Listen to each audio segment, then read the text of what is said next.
Hi, everybody. I am Mike Bailey. I'm Raph. This is Raph. We are here to talk about web services we just don't need. Now, I had a talk that I wrote. Well, I sort of wrote it a while back, and I had slides, sort of, and they all self-destructed with a big major malfunction of encryption and hard drives. I don't have any slides or anything now, so we're going to wing it. My opinion is that if the best way to be prepared for any event is to just be able to wing it anyway. So if you don't know this shit by now, we probably shouldn't be up here, right? I don't know shit. Okay, sorry. These are Rockstar mics. Okay. Does that mean we need groupies? Dude, I have groupies. All right. Not you, Mike. He does not count. All right, so let's talk about some web services. I break a lot of web applications. I do web application research, penetration testing for a living, and occasionally I stumble across things that just don't belong on the internet. You guys know a few of those, right? Yeah, you've probably got some ideas, and actually we might have them shout them out, and then we'll discuss. Yeah, if you feel like you have one that you'd like to hear discussed. Windows? Windows isn't a web service. Well, you're in the wrong track, dude. Yeah. AW stats is a big one. AW stats is actually, yeah. All right. What was I going to start with? I have a friend. His name's Trey Ford. Is he here? He's not here? Trey went to bed like an hour ago. All right. Trey takes his barbecue pretty seriously. If you guys don't know what a barbecue is, it's a big box that makes smoke. And when you're grilling when you're smoking your meat, you have to. There's going to be too many meat jokes here. It's 10 a.m. on Sunday. Why are you people here? This was unexpected. All right. So when you're smoking your ribs, you have to be very careful about constant temperature monitoring your meat. So what Trey has is Trey has a PC fan and 2 probes attached to his.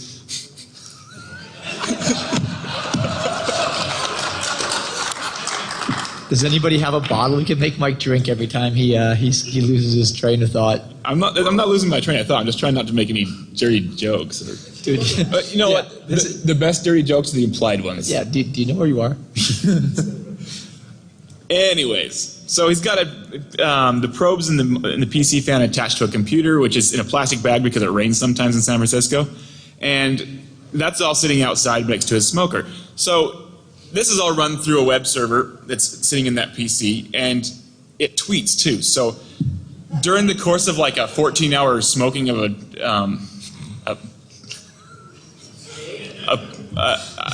piece of pork, during the course of that, it'll be tweeting the whole time, and he can monitor it. It makes graphs, nice little updates, things like that. Well, one day when he first got it, he was showing it off, and he actually uploaded some of the graphs to TwitPic or some shit like that. And speaking of web services we don't need, we'll get there.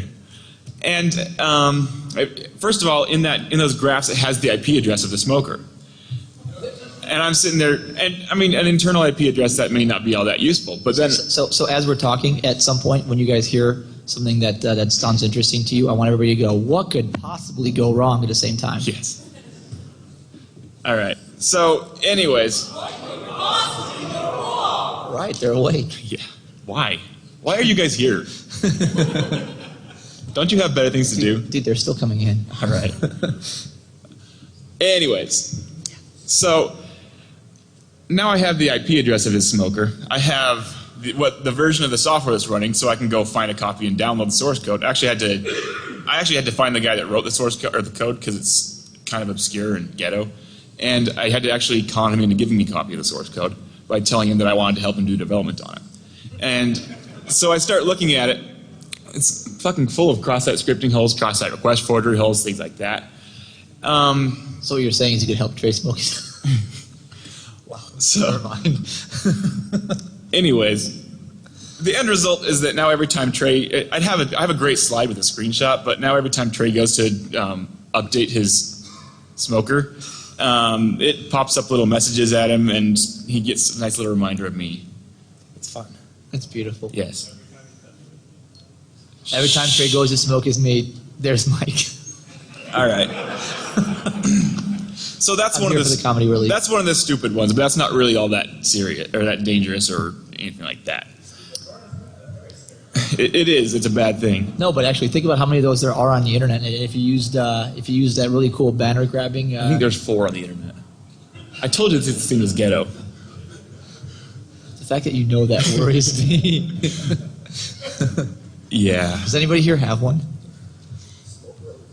Do you have a smoker on the internet? There's other stupid services that use Twitter, though. Who's heard of Tweet My PC? Anybody? Yeah. Well, Mike. Tweet My PC is a way to remotely control your computer via Twitter. Now, Twitter... Yeah. Twitter... It's like Go to My PC or WebEx, only more secure. Yes. Because nobody has ever hacked a Twitter account before. So the way it works is you basically send commands to your PC, it'll execute them, then send the response back. And there's specific commands you can do, or you can say CMD and then say whatever shell command you want it to run. Now, this was written by a guy, he's a Microsoft MVP, Most Valued Programmer. I don't actually know what that means because I'm not in the Microsoft culture. They have acronyms for everything. But this guy knows how to code. I mean, he's built a project that's actually a fairly impressive code base, I mean, for what it is. And he never stopped to think what could possibly go wrong. That's awesome. So some of the other commands that this thing can run are things like take screenshots and post them up to TwitPic. Now, if you're... No, hold on. I want to reflect on that for a second as we watch the fire crackle. You know, it's a really good idea to take screenshots randomly of your PC. When you don't know what's on the screen, obviously, because you're taking the damn screenshot. Right. Yes, because you know it's a really good idea because there's no possible way anybody could view those in order and see what you have, read your email. Yeah. So I have a directory on my web server now that I actually have a bot that pulls down those pictures every time they get posted. Yeah, funny story. So we were talking a while. Must have been last year, I think, Mike. Yeah. We've been slacking on this project horribly, haven't we? We're bad at everything. Yesterday, apparently, who was here for the fail panel yesterday? Yeah. So you know the really cool thing they did with the data mining the pictures. Yeah, we did it a long time before that. We just too damn lazy to do anything with it. One day we'll get around to taking it to the next level and like OCRing all the screenshots. It'll be badass. So the backstory is, I apologize for my loss of voice, but it's really hard to yell over 1,400 people. We were sort of chatting on back and forth about some things we saw, and I just sort of saw somebody post a screenshot, and I'm like, hey, that's a random alphanumeric 6-character length identifier. I bet we could write a really quick loop that could grab all of them. So apparently the math I didn't do in my head is how many combinations there were times about 120K each. We pulled down all of TwitPic. I pretty much have all of So there's a 1.25 terabyte someplace. So by the way, ext3 does not like that big of a directory in one place. I think I've accidentally found the limitations of which. So every time you try to view that, open that directory, it just sort of looks at you and goes, no. I'm sorry, but no. So there are some interesting things, and as I was looking through there and deleting all the porn, because nobody wants that, and sending it to Mike, I did notice that there were some very interesting things, like there was a guy that was getting help from his tech support team with a spreadsheet he was working on for next quarter's forecast. I just want you guys to think about that for a second, because that's this quarter. Yeah. Oh yeah, I've got the screenshot. It's beautiful. It's still up on TwitPic. So, did you know that you can't, actually this is not true anymore, you can now, as of a few months ago. Until a few months ago, you weren't able to actually delete pictures from TwitPic. You could remove them from your stream, but they'd still be there if somebody knew the code, the path. And when this TweetMace PC thing posted those pictures, it would have the path on there. So even after people deleted them, I could go back and find them later on. I found all kinds of interesting things. There's one I found was somebody just set up a remote desktop server, and they had their username, password, IP address, all the connection information, sitting there waiting for clients to connect. It was great. I didn't actually connect. I should have. So I don't have anybody here that was at ThoughtCon? Yes, One rocky person? guys. And do you guys remember what we talked? What I did? All right. So thank you. Well, I say I had 3. That's awesome. So I have a particular love for Flash. If you guys don't know, it's not Flash so much because I'm not I have really a special hatred for Flash. We know, Mike. It's Okay. okay. Step number 3, man. And it's not that I hate Flash particularly. It's I just dislike the people that write Flash because they're not really IT people. They really have no desire to code anything. They just like to drag and drop. So, yeah, it's okay. Give yourselves a round of applause. That's kind of cool. No, so I do a fair amount of these web assessments in my everyday job. In the boring part of life, I get out there and you try to convince people that doing things that were bad in 1997 with JavaScript is now bad with Flash because they just can't seem to grasp that concept. So, case in point. So we're going to talk about services we don't need. So this is a place that I was at. I was having a conversation with the C-level group, C-level executive, and he was telling us about all the awesome Web 2.0 stuff. By the way, if we say Web 2.0, you can throw shit at us. It's all right.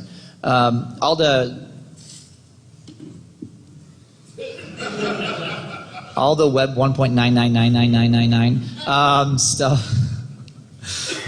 stuff that they had, and how all the great development they were doing, and how they were migrating to new media, and that they were migrating they're migrating all their platforms to more usable, more open, more flashy environments, and he couldn't stop bragging about this new ERP app they were writing.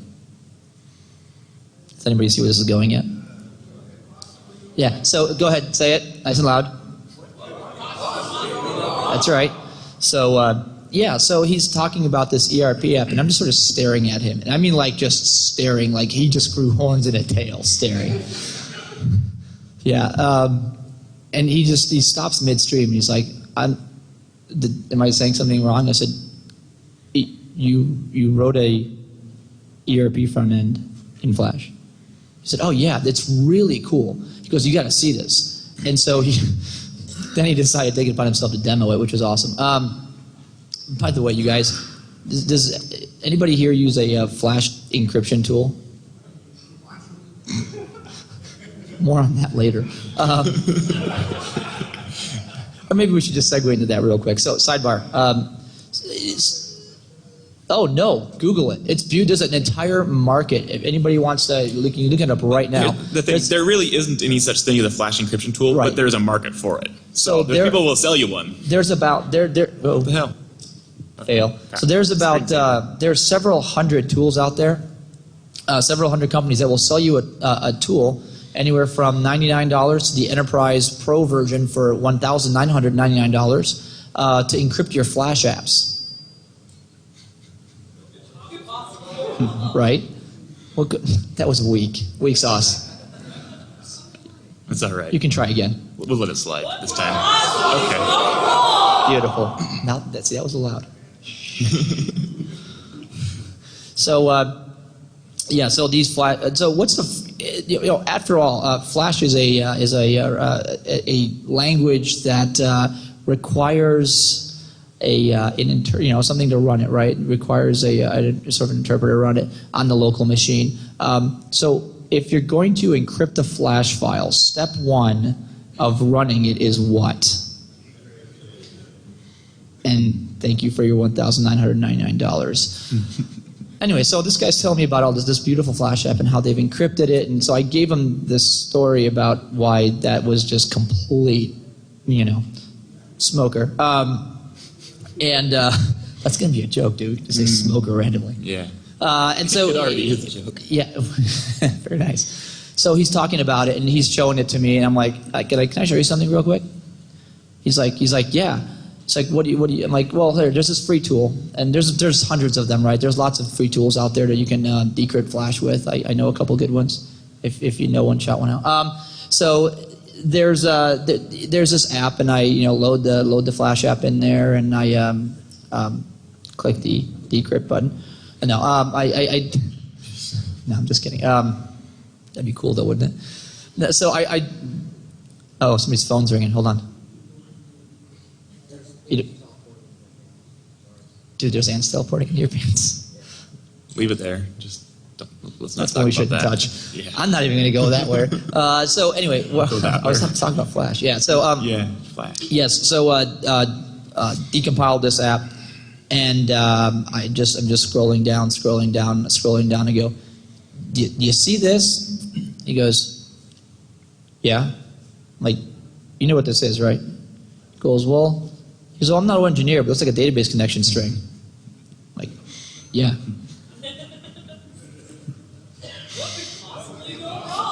Thank you. This is fun. I got him trained now. Yeah. It's like you guys are like Pavlov's dogs. This is beautiful. Can we make him do tricks now?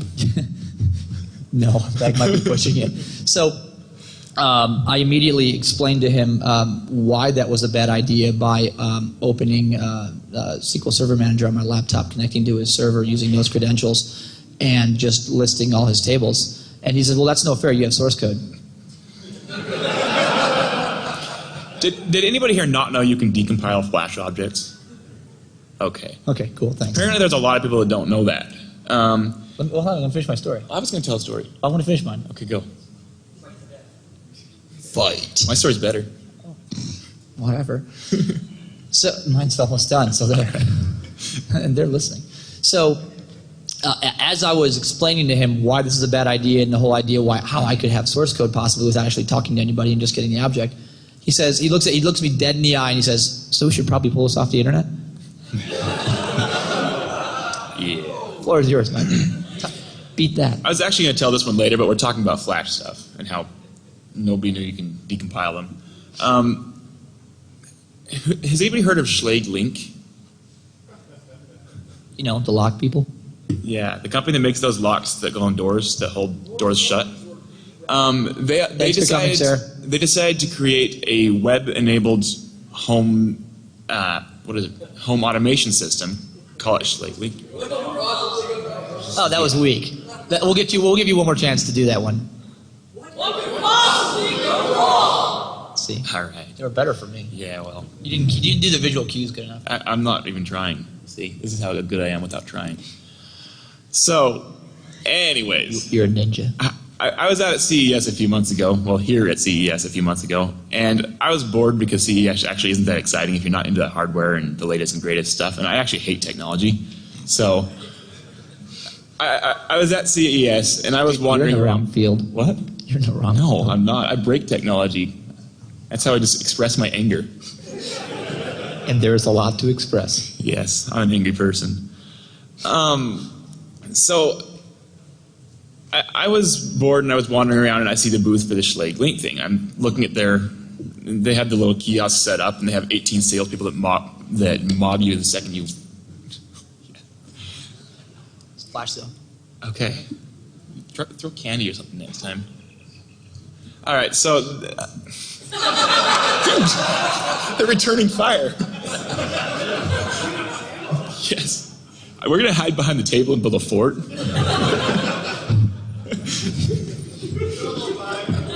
Raph, get up from the table. They don't. I'm still up here. All right. So, anyways, I start playing with this Schlage Link system on their kiosk. While the salesperson is talking to me, I'm sitting here viewing source and looking for cross-site scripting, cross-site request forgery holes. That was fun. But then a little bit later, I got more interested because I wanted to follow up on that.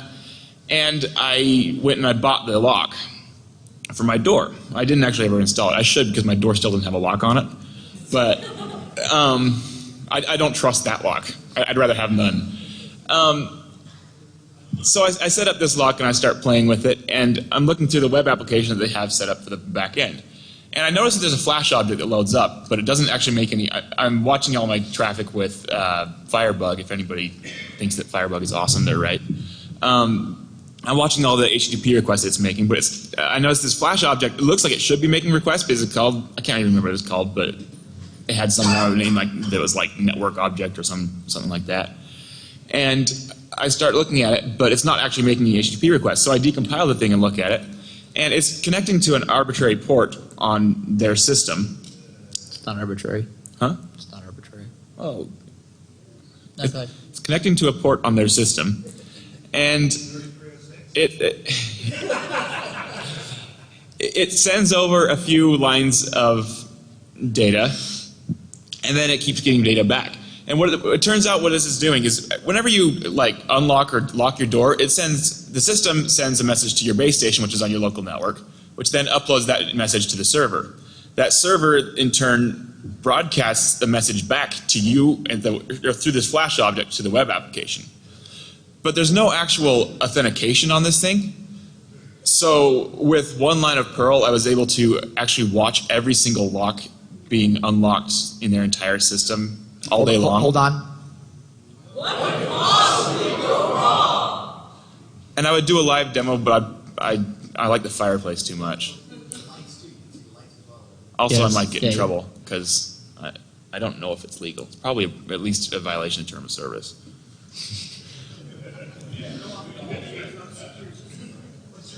Huh? What's your point? I like him.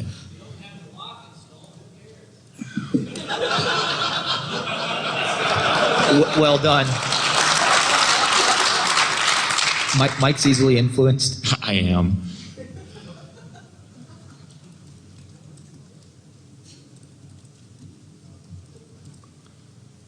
Do do do do do do. No. Okay. It'll take a minute to connect. You can talk. It might take a minute. It's making a whole bunch of requests saying, I want to listen to all of these different user IDs. There it goes. There we go. Yeah, every time, this is actually only watching lights right now, not locks, but every time somebody turns their lights on, off, or dims them, it's letting me know. It's sort of like watching The Matrix. That's pretty cool. All right. This is my visualizer. You know, it'd be cool if they had like geotag that. You could put it in like overlay it with Google Earth, Oh, man. and then we could cross-reference like people's tweets With Foursquare. with Foursquare. I actually can't, this is only monitoring, so I actually can't turn lights on and off through this system. I may still be able to do it through the web application, but I returned it to the store because it wasn't up to par. To who? Ghost Hunters. Is that a TV show? I have no idea.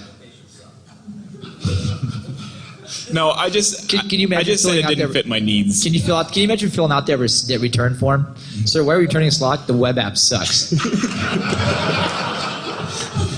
Or the other reason, it's horribly insecure. Yes. A web app. So, you know, I can't think of a more epic way to fail than that. They put that. No, we're done. We done. No, I'm just kidding. No, we got to talk for another 45 minutes. Wow, seriously? With that?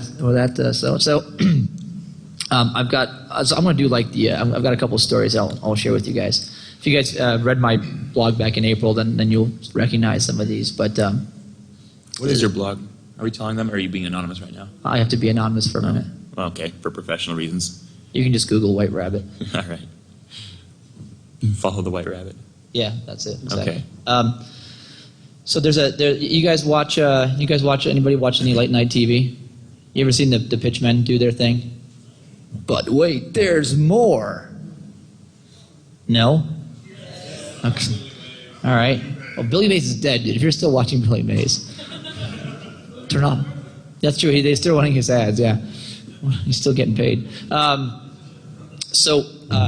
Really interesting failure of a web app. You can put the fire back on, dude. Dude, this is my fire now. We're watching The Matrix fire. Yes. So Somebody's calling me. Hold on, Mike's going to take a call real Keep quick. talking.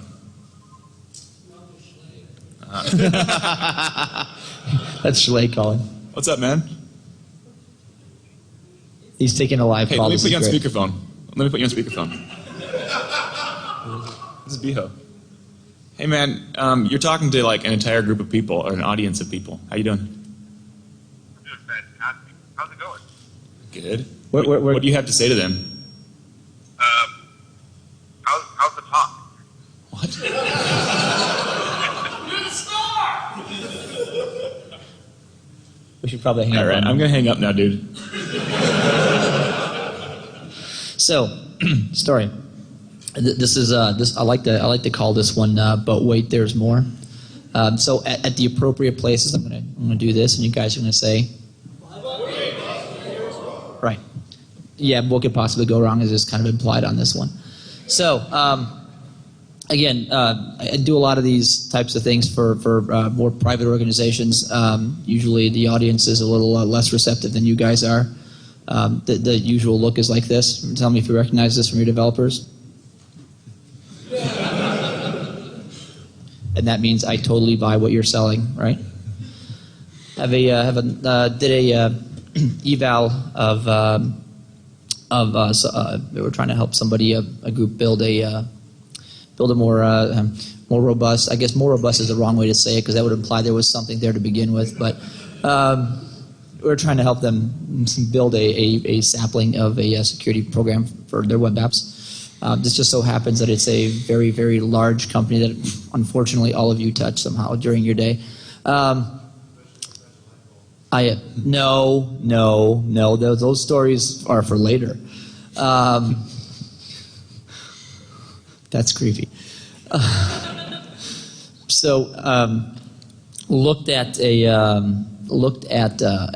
their company's homepage. You know, the company name .com page. And I don't know about you guys, but the first thing I'm always drawn to is, oh, look, login box. And so I asked the guy that I was working with as we were doing this mini assessment that we were supposed to do a report out on, what this does. And he's like, oh, yeah, it's just our, web login it's a strong authentication web login. And it's single sign-on for the rest of their, which for those of you that don't know, and somebody says single sign-on, it means their cookie is like usable across their entire domain. All of it. Or go silent. Right, exactly. Thank you. So I had to wait on that one. I don't know what's going on here. So he's explained to me how only this part of the system is just to sort of log in and check the status of your claim. And look at any kind of bill you might have and stuff like that. I'm like, oh, so that's not regulated at all. All right. So the funny thing is that assessment lasted, I think, 38 seconds because okay. So there's just some things that shouldn't work in 2010. Putting the single tick or 1 = 1 in your login box is one of them. But wait, there's more! Right, exactly. So this is actually the beginning of the story. So we quit there, and he asked. This guy needed help. He was a security manager, and you all know how much people listen to security managers and the corporations, right?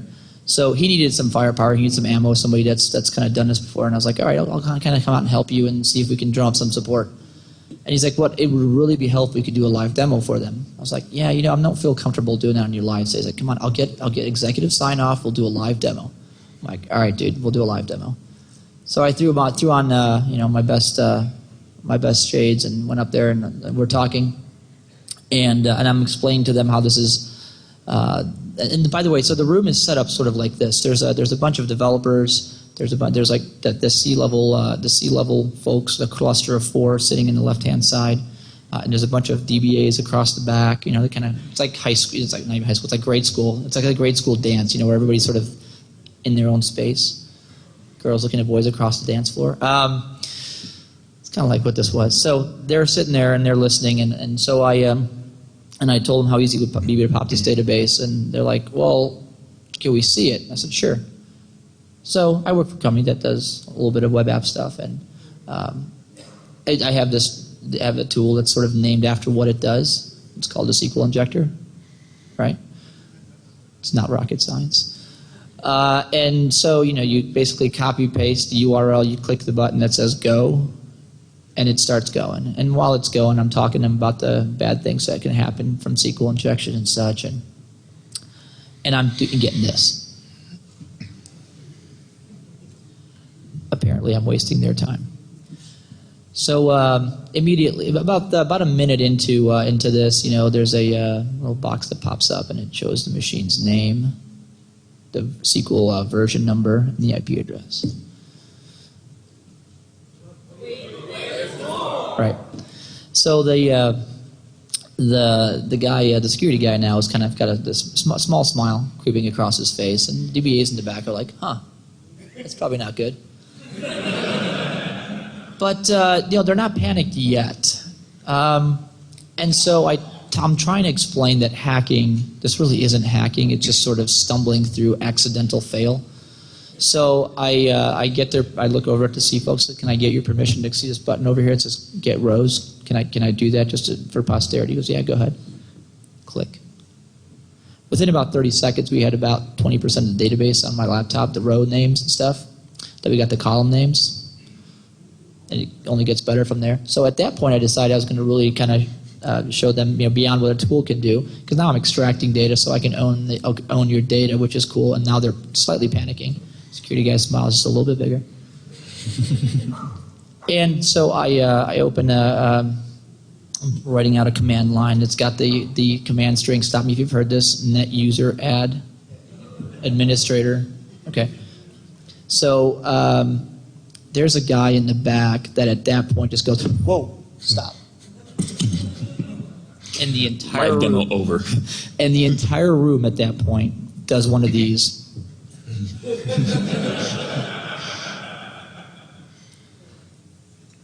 And not being able to help myself, I said, "What's up?" He's like, "Well, I think that's good enough." He's like, I really don't think we should go any further." Why? Right. So what could possibly go wrong? And so he looks at me and he says, "Well, here's the deal. I don't know if we can talk about. I can't really know if we can talk about it because you guys are technically a vendor, and we should." And the CISO looks at him and says, "Well, we're here to learn, Mark. Why don't you just go ahead and tell us?" At this point, I think he may have crapped himself. Because here's where it gets really good. So normally when I look at a database and I've got full access to your machine, I can pop all the data. That's pretty good, right? I'm pretty happy. I'm a happy guy. It's life's pretty easy. So the fact that it gets better from there is like sprinkles on ice cream. It's just delicious. So, by the way, Mike, did you notice the room filled up? Yeah. Maybe people are just waking up, or maybe they're just looking for somewhere to sleep. You guys rock. Anyway, so back to this. Yes. They came for the fireside chat. Yeah. Yes. So I'll hurry us along. So he says, he goes, don't hit enter. I'm like, well, you can just delete. It's just a local account. You can delete it later. And he goes, well, look, we went through this round of server consolidation. There was a lot of extra hardware glut, and this box was overbuilt. So we had to consolidate this instance of SQL Server. I'm like, really? And he says, well, the architect decided that because there was similar classifications of data, that the ERP system should live on it. Right. The fact that this gets better just is a testament to how really bad things get. So the security guy is now smiling just a little more. And I'm actually really interested. Because this is a level of fail I haven't seen in a while.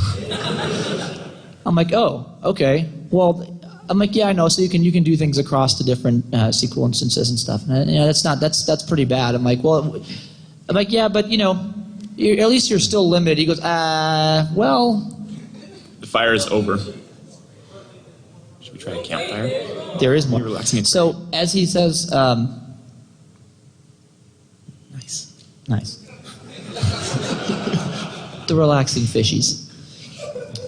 So, and now he's explained to me that because the ERP front end app was written in, guys ready for this? Defcon, and it didn't work across the firewall. That server is where? On the inside. That's right. And so the security guy now has a smile that goes from about this ear to this ear. And if he goes like this, his head might flip over. So I'm like, wow, that is, I'm like, that's pretty special. You should, like, yeah, that really is a bad idea. Like, so if I'd be making myself a username on your internal network. And he goes, actually. And at this point, you're asking yourself, how? Do we kill kittens? Well, folks, because these guys had decided to do this so well, corporate security policy dictated that all internal Windows machines had to be on the domain. And because of server consolidation, you know the rest of that. So if I would have hit enter, I would have been what? God. Administrator on the domain. You would have been God. So I have what? Is there more? Yeah, no, there isn't anymore. Right. But at that point, my security contact, he's looking at me, he might have actually wet himself. Because this is a completely unanticipated failure. And so he goes, so what do you recommend first?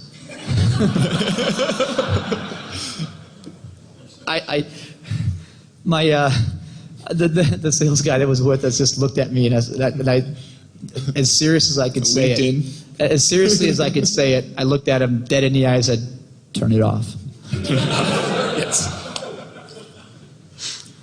But yeah, that's probably my best one. I've run into that twice now, where I mean, look, let's be realistic, right? Corporations have everybody's server consolidating, virtualizing, pushing to the cloud. Sorry, it was for Hoff. He's probably not here. Yeah, he's gone. He flew out this morning. Oh, flew out this morning on a Cisco plane. He's now let's virtual. talk more about web services. Yeah, go back to your web Let's do service. You guys ready for more? All right, Mikey, take it over, buddy. Money is cool.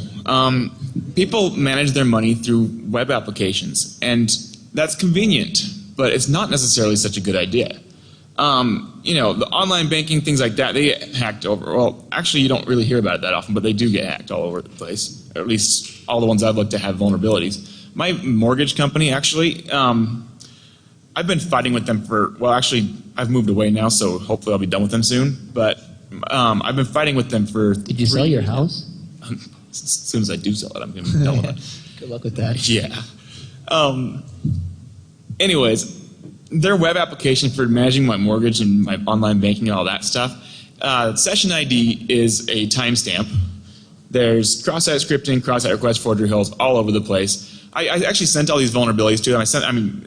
Okay, let's keep going, actually. My statements are actually PDFs that are just sitting there in the server. Sequentially numbered, probably? Sequentially numbered by your loan ID number. That's good. And yeah, actually, during tax season, my social security number's in there too. Great. In a publicly accessible folder? Yes. I'm not even telling you guys where I live. He's not going to tell you what bank he uses, because you guys probably have this problem too. All right. So I reported a whole bunch of issues to these guys. Their response comes back. All right, the timestamp issue, it's not a problem because we have a secret formula we use to generate that that session ID. I'm like, no, it's a timestamp. I did it. I stole my own session 3 times. Trust me, I'm an expert. Yeah, I know about these things. And they insisted that the cross-site scripting holes don't matter because they have countermeasures on the back end. I'm like, no, I stole my session 3 times. The PDFs, they actually did apologize for that and remove those, or just the PDFs with my social security number in them from the server. But the links are all, actually, I actually just got that wrong. They removed the links from the server. The PDFs are still up there until I complained the second time. Put the fish back. We got different aquariums now. Piano, rain music, nature scenes. All right. Is this okay? Whoa, no.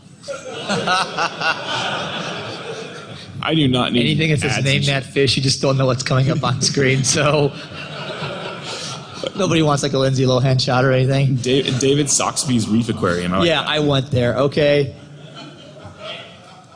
All right, so that's edited the in online post-production. banking apps. These are the online banking apps. They're pretty bad. They're not the worst out there. Who's heard of My Money? It's actually not very big, and there's a good reason for it. Online banking through Facebook. It's a Facebook app. Dude, this is a terrible aquarium. That is quite possible. Or it's like Quentin Tarantino style. Fish are all packing. I'm reservoir fish. Reservoir fish, I beautiful. like it. Go back to the fireplace. Yeah, we're going back to the fireplace. Okay, fire. I'm stoking up the fire now. All right. So, My Money, Facebook app for what? Hands up on the table. You don't want to be stoking up the fire. Oh, okay. Anyways, it has vulnerabilities like the fact that you can put a different Facebook user's user ID in and get a different profile to come up. You have to guess which users are actually using this My Money app, but it's not hard because there's a list of the fans. And the advertisement page for this from this company that created it, it says something to the effect of you can harness the power of social networking to advertise your bank or some shit like that. Get robbed on the net. Free. Yes. Sponsored by the RBN. Yeah. So My Money's bad, but that's at least they're trying to make things private. Well, sort of ish. Blippy. Everybody's used Blippy. I use Blippy. I want everybody to know what I'm buying. All right. Blippy's awesome. Let's just skip that one, actually. We don't have time for it. That'll bring me off into an angry rant. What else do I have? Wait, what has this been so far? This is my depressed, hungover rant. I have many flavors of rants. All right. Where should I go next? Source code. What? So while the hamster's getting back on the wheel, one of the we work with we want to talk about web services for just a second, and Just a second. We'll talk about web. for just a second, because I think that was the title of the talk at some point. If anybody's a can of Dr. Pepper, I've always wanted to say, "Trust me, I'm a doctor," and hold that up. So I'd appreciate that. If anybody has some beer, I want beer. Dude, it's What? way All too right. early. Okay, go. It's way too late Talk. to be drinking. So lately, there's a talk I'm working on called "No Rest for the Wicked," and REST stands for Representational State Transfer, as if you guys know RESTful Web Services. Now, does anybody know the main problem that I could possibly have with REST as a security person? Wow, it's insecure. The answer up front was it's insecure. Good answer. No, because REST calls are entirely unstructured. So I'd like to. I'm a testing kind of guy. I like to poke and prod at things. So if you're writing something, I need to be able to write a script or create something that will test it. The problem with REST is every developer gets to choose how they implement it. What could possibly go wrong? Right. For those of you that are, I don't know why people are still coming in. For those of you that are Is there a new, good talk next? Should we stay afterwards? yeah, there must be a really good talk after us. So for those of you new to the room, we're playing a game called What Could Possibly Go Wrong. When I do this, everybody should say, What could possibly go wrong? right, cool. So testing these things is evil, and I think the only people that actually write RESTful web services are the ones that either don't know how to code or are too lazy to follow rules. there's this whole thing about how APIs are if you really need a lightweight API, go with REST. I prefer to say that if you don't ever want to document what you're doing, go REST. Go REST. Get it? No? Wow. Okay. It wasn't that funny. It wasn't that funny. So, working on I don't know if I can tell you who it is. So, working on a particular implementation of REST, there was a set of services on a particular domain that interested me, that was passing data back and forth, and it was just a serial string of numbers. And anytime I see numbers passing back and forth on a social media site that I use a lot, I'm always interested. And I think, Mike, you might have mentioned this at some point, not during talk, but you've mentioned this before. And I was very interested in watching things kind of go by, and I like to tinker and manipulate. So at one point, I just started randomly putting things into the string that was being passed around. Interestingly enough, if you substitute, take the number 1 out and put in a string of script and just let it go, it gets passed around to 21 different servers eventually. Because how do I know this? Because they all posted back their IP address. Some of them the same IP address, which even worries me more. But so the moral of the story is, had a conversation with one of the folks that writes this, and he says, well, developers get to write. Are you flicking us off? What is that? Hold on. Oh, sorry. He's telling us to hurry up. He's telling us to hurry up. Cool. Thanks. We can fire off into a wrap-up rant soon. Wrap-up rant. Yeah. So, he says, well, the developers wrote an open API that allowed outside folks to sort of, you guys know where we're going with this, to allow outside folks to start writing their own code and to create new interfaces and new plugins and new gadgets and crap like that. And the flash of brilliance there is that, well, we want to leave it as unstructured as possible to not restrict creativity. Yeah, you guys got it now. Well, what could possibly go wrong is if you cross-site script like a crap ton of this domain completely by accident, unfortunately from your corporate IP address. But so, and the biggest challenge you have with something like that is, again, testing it, right? So figuring out what it does. As a security guys, you guys go back to work at some point. Well, some of you work. The rest of you just make my life hell. So if you go back to work on Tuesday or Friday, what is today? I don't know. Whatever today is, Sunday. whatever day you go back to work, you'll look around your company for REST web services and then ask yourself, how the hell are you going to test that? Because they're not going to document it for you. There's no pretty There's no pretty XML structure. There's no SOAP envelope. It's just crap streaming back and forth. So I thought I'd just throw that out there as a closing thought from me. That good luck. So there's a lot of things that are being pushed into the web. There's a lot of web services out there that some of them are useful, some of them aren't useful, some of them are good ideas, some of them are bad ideas. One thing that everybody here, we really haven't even gone over it that much, but I want everybody here to understand there's absolutely no security built into the web. And Wait, what? is this a shocking revelation to anybody? Because we've been trying to hack on terrible fixes for web application problems for 15 years now. More than that, actually. But browsers are incredibly insecure. They have no boundaries. Web applications have no inherent boundaries built into them. We're trying to hack it on. Cousin. Huh? See, I'm actually just about to get momentum here with my rant. Go for it. No, he stopped it. He killed it. Get your Browsers momentum. suck. What? Get your momentum. Come on, get your my mojo. momentum. All right. So we're.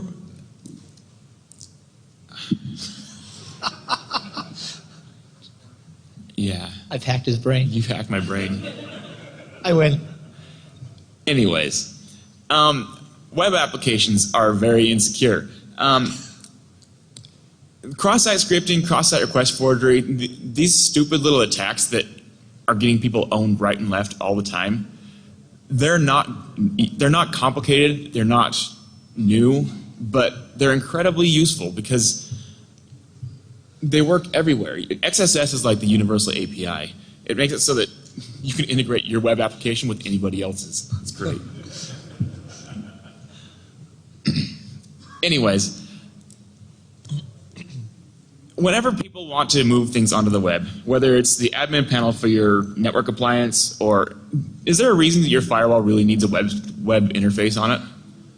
I mean, if you really can't work the CLI, you shouldn't be managing a firewall.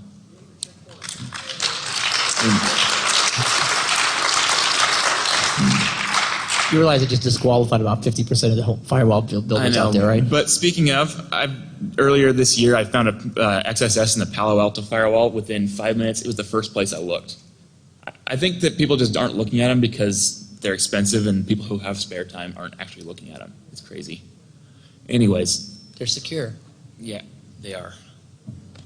We don't need most of the web services we have, and most of them are really dangerous. Okay, I'll finish up with one story. Go for it.